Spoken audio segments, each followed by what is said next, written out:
Hey folks, Ray at DCGamerMaker.com here. Today I've got your full review of the Garmin Edge 530. Now this is not the only Garmin device they've announced today. They've also announced the Edge 830 as well as a pair of new magnetless speed and cadence sensors that are dual ANT Plus and Bluetooth Smart. And now you can check out all those videos up there, down there, everywhere you want to see them. Also, I've got my full in-depth review. It's like 1,000 words or like many thousands of words and like 100 photos of the Edge 530 in the description down there or on the screen right now. Here you can see how big it is. Now, I've sort of switched things up for this post. I'm going with like 15 things that are new on the Edge 530. Now, if you're familiar with past Garmin devices, the basics are all there, so I'm not going to cover that. I think most people are familiar with those. So things like Strava Live segments are there, live tracking is there, group tracking is there. All that stuff is the same as the past. Instead, I want to focus on all these new things. And starting off with probably the most, maybe not necessarily important, but I think it is sort of the most important one, which is faster processing. The biggest complaint I had on the Edge 520 Plus a year ago when they added maps to it was the fact that it was so bloody slow for processing. In fact, that's actually why I told people not to buy it a year ago, because here in Amsterdam, when I try to route somewhere, I'd spend like 5 to 10 minutes waiting before I could even go because it was just so slow. Now it is much faster. Garmin said they've sped up the processing twice as fast. I think it's actually faster than that in some scenarios, and it seems to depend on where you are.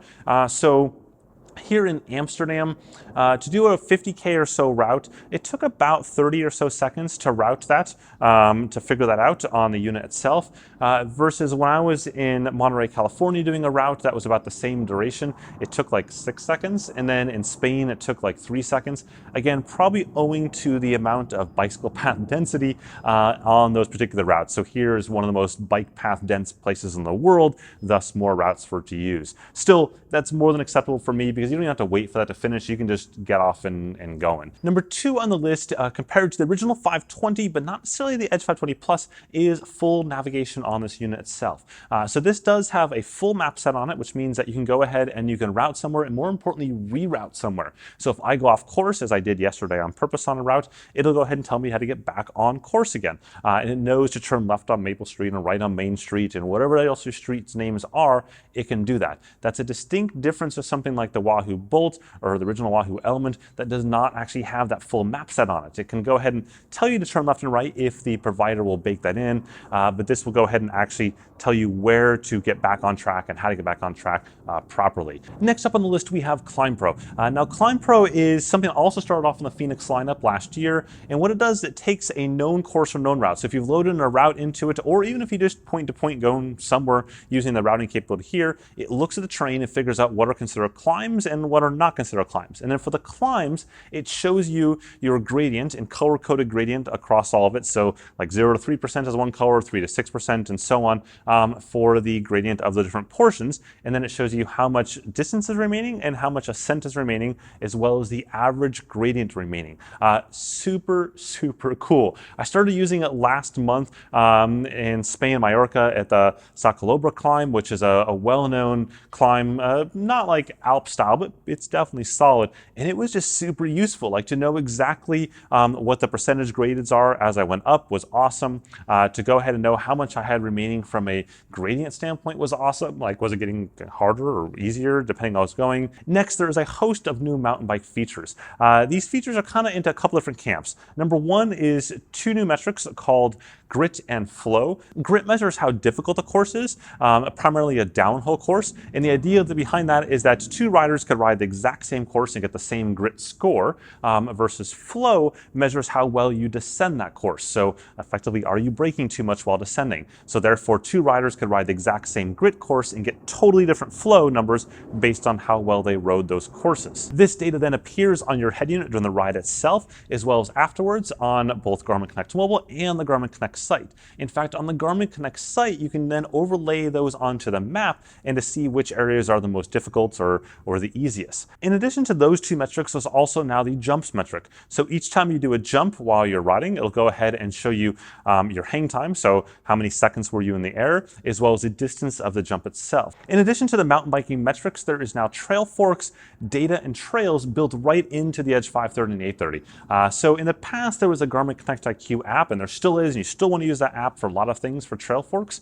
But what this does, it means if you don't use the app, you'll have all of the trail data straight on the base map set as well. The whole global trail data of 130,000 plus trails is in this, and it makes it really easy. And that gets right into the next feature called Forksight. And what that does is that as you come up to a fork in the trail, it'll automatically show you on the unit itself. So like you come up to this point, you pause, and on the unit go boop, and it'll show you the trails left and right as to which one is which. It'll show you difficulty, it'll show you the distance of that trail, all the information that you want on that trail. You can then dive into that and get even more information on the trail.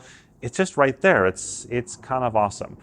Also awesome is if you are finding this video interesting, whack that like button at the bottom there or hit the subscribe button. I really appreciate it. It helps out the channel quite a bit. Next on the list is new heat and altitude acclimation. It's something that we actually saw quietly come to the Garmin Mark series back a couple months ago. That's like their $1,500, $2,000 GPS watch, and is now on this as well. And what that does is it goes ahead and figures out how acclimated you are to a given high temperature or a given high altitude. It does this using a bunch of kind of pre-published studies and whatnot. And it shows you on the unit itself what percentage you are acclimated to that particular altitude level or that particular temperature range. Next on the list is a redesigned training plan and structured workout kind of program on this compared to past units. So a couple weeks ago at the Garmin Connect IQ Summit, they announced the ability to do training plans for different providers like Training Peaks and Trainer Road.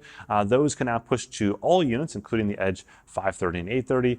But in addition, they've kind of redesigned a bit about how you do these structural workouts, so it gives you more feedback around what your targets are and how you're achieving those particular targets. So a bit of a redesign there. It definitely looks a lot nicer than before, a bit cleaner than before, similar to what you would see on some of the training apps out there. In addition, as part of this, you can also go ahead and then choose a route, as well as it'll give you advice on gear. So it looks at the weather for gear, and then from a route standpoint, it'll help you choose a route to apply to that particular training effort. Next, we've got new hydration and nutrition alerts.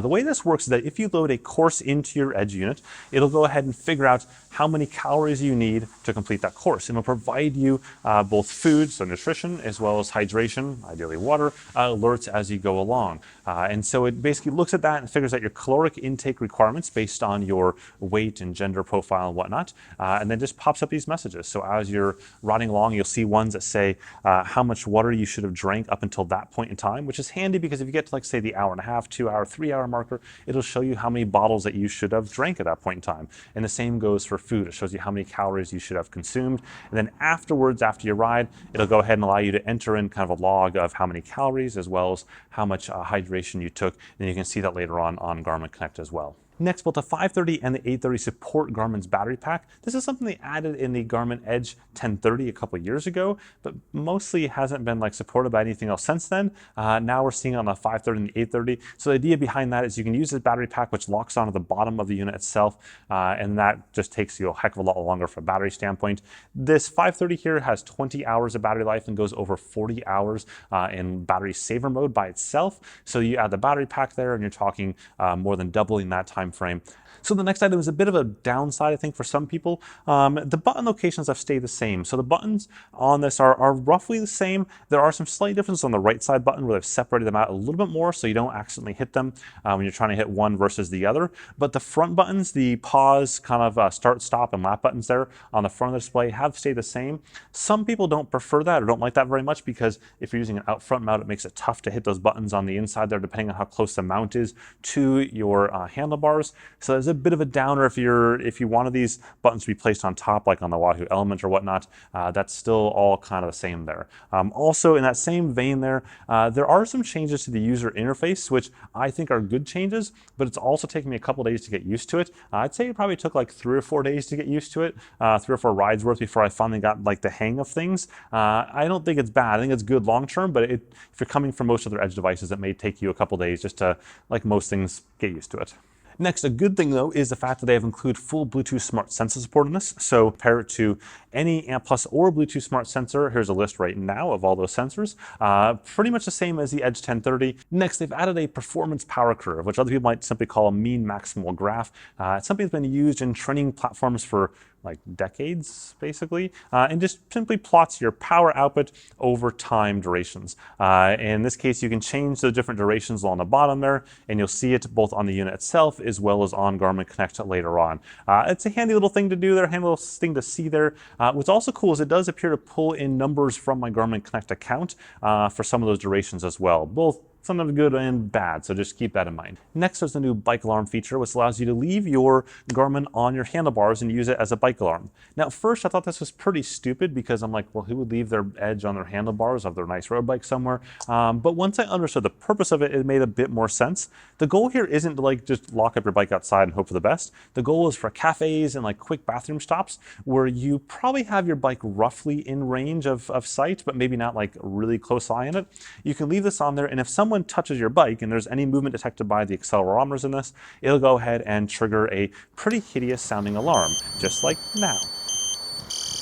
And on top of delivering that alarm, it also notifies your phone. And in most cases, if you can hear it, you're probably within range of Bluetooth connectivity to it as well. I found that it works for a couple dozen meters, give or take. That brings us to the very last feature, Find My Edge. Now this is aimed primarily at the mountain biking crowd, though I think most roadies will also find this useful here and there. What happens is anytime your Edge loses connection with your smartphone, it'll mark the exact GPS locations of your Edge device.